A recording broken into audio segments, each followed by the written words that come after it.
channel. I am Swapnil Poti. You're watching Nike 2.5. So today we will continue the series of World Championship 1972, which is played between Robert James Fischer and Boris Spassky. So here, after very complications between Fischer and the arbiter and the organization of about the cameras and playing hall and everything, Fischer came to this fourth game with white pieces. So now Fischer usually plays e4 with white, and so he does in this game. So e4 and c5. Unlike the other games where Spassky played e5, he goes for c5, and here he has prepared a very deep plan against Fischer. So knight f3, d6, d4, c into d4, knight into d4, knight f6, knight c3, knight c6, bishop c4, e6, bishop b3, and this is pretty standard. Everyone plays it at the top level. So bishop e7, bishop e3, and both side castle. So a6 and f4. So here there are many ways to play. Spassky can choose like bishop to e7 and developing this rook on c file, controlling this c file because it is semi open. Yeah? So only black can control it. But Spassky choose a very active line here, which is after f4, knight into d4, bishop into d4, and b5, a3, bishop b7, queen d3,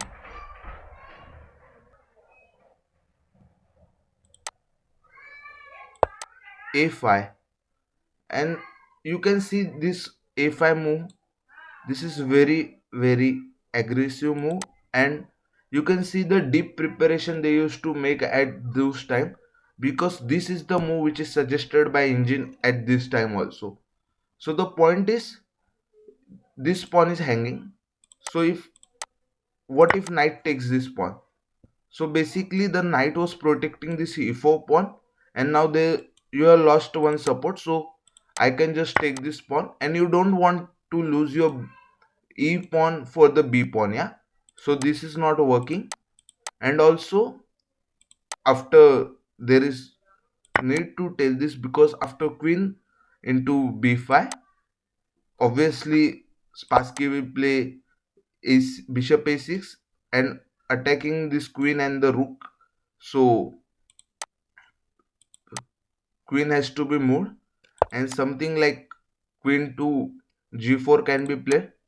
And after bishop into f8, bishop into f1, the exchange is lost. But okay, this is very aggressive position. You can take this bishop, and you have two bishop pairs. This is like equal game. Fischer has to play very active here, but he don't want to do this. So basically the point of playing f4 Bobby Fischer is to play f5. Yeah? So Bobby Fischer somehow needs to activate. So he plays e5 now. So d into e5, f into e5, knight d7, knight d7, knight b5, knight c5, and this is very nice move, because now you have to lose either of your bishop, because you are attacking this bishop and queen at the same time. So if somewhere the queen will move, you will take this bishop, or else you can take this bishop in this way also. So bishop into c5, bishop into c5 check. So first we will check. Okay, after like king h1, we can check first this variation also, like exchanging the queen. It is completely fine. After c into d3, bishop a6, knight c7, rook a7, knight into a6, rook into a6, bishop c4, rook a7, a4, bishop d4. And if you look this position, there are no breaks for white, even though like black is like a pawn down, but he he can simply hold this to a draw, There's no problem for black in holding this draw. But Spassky has prepared this line, so he wants to play very active chess. So after king h1, queen g5. So now there is mate in one threat because this bishop is also attacking this pawn. So first Fischer has to defend it. So queen e2. Uh, in today's time, computers say it is inaccuracy. Like queen g3 was the move by the computer to exchange this queen, because you will see how deadly the queen play in the game. So rook a d8, rook d a d1, rook into d1, rook into d1, and h5. And this h5 moves look very common, because now with these two very powerful bishop, you want to play, like, if given chance, you want to play h4, h3 and soften these pawns. So now the game is like Fischer either needs to attack on queen side playing this as a counter play, or else he has to defend on the king side. So he chooses knight d6, and so this knight is attacking the bishop. So there is no sense in giving the bishop. So uh, bishop d8. So there is no sense, yeah, for taking this knight for the bishop. These two bishops are like monster for black. So bishop c4, h4, and now like black will really happy if he plays uh, pawn to h3, but Fischer knows it, so he play himself h3. So bishop to e3, the best move I think of this game. So the basically the idea is to play bishop f4, queen g3 and mate, yeah, but this is not going to happen in the game obviously. So queen g4 offering the trade of the king, and it's very common not to trade the queen when you are attacking so nicely. Also, after this position, if we see, it seems like it is worth of giving that pawn by black. So let's see, queen into e5, queen into h4. Like black was just one move, stabilize the pawn structure, stabilize the count of pawn. But now again white has take one pawn lead. Yeah, g5, and this is very nice move because after g5 there is no control of white on d8 square. The only piece not active for black is this rook. So Spassky like eager to play this rook to d8 and challenge this rook, and if he would have get rook d8 for free, he will be just winning. So g5, queen g4, bishop c5, attacking this knight, and knight b5. It is inaccuracy. The best move was b4. So king g7. Now the plan is to play rook h8 and attack it from rook h4 to this queen, and simply a deadly attack. So knight d4, but Fischer is just in time. If like now if he plays rook to h8, I can simply play knight to f3 and control this key square. So this will not happen obviously. Rook to h8, knight to f3, and bishop into f3. This is very strong line.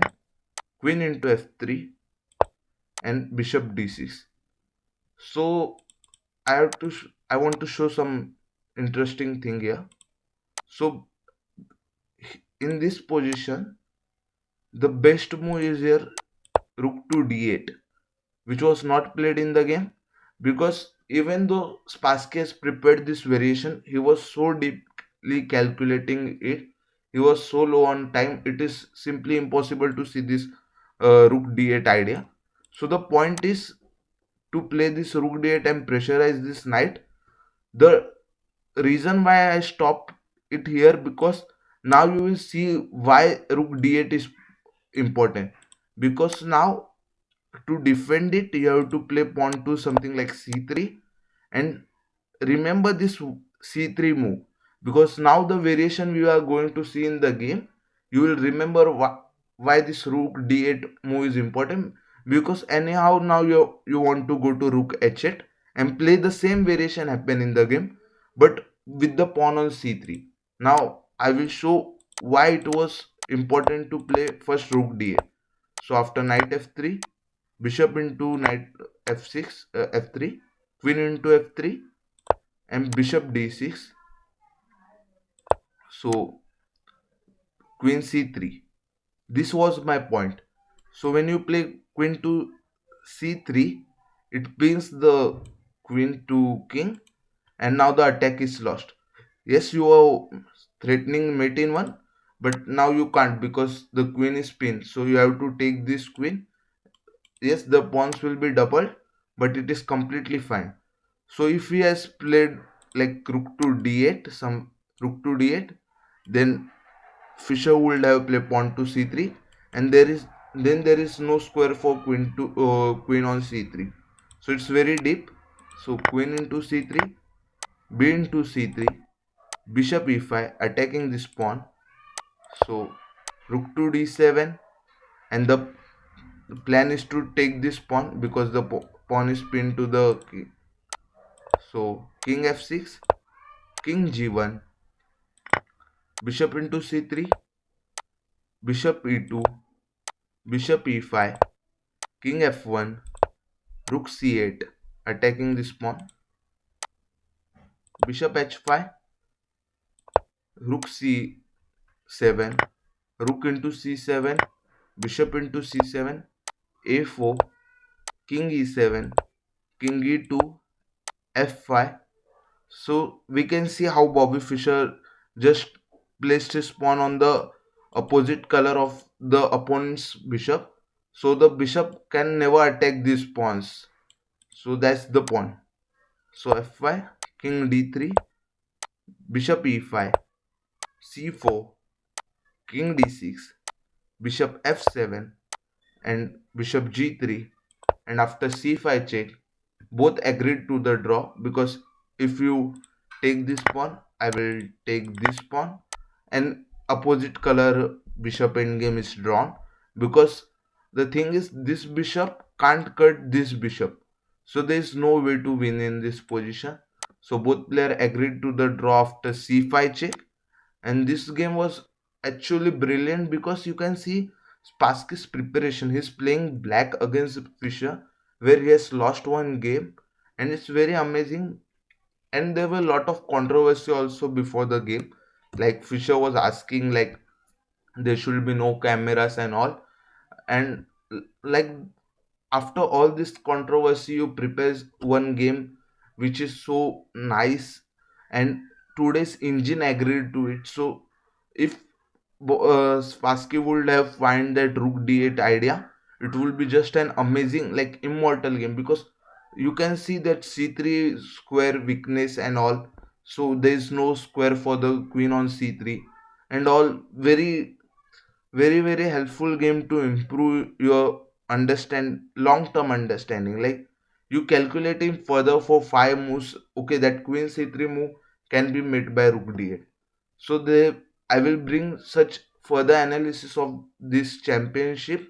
This is just the four game, there are many other remaining. Hope you like this video. If you enjoyed it, please do like, share and subscribe, and also hit that bell icon to get regular notification. I will keep doing such videos.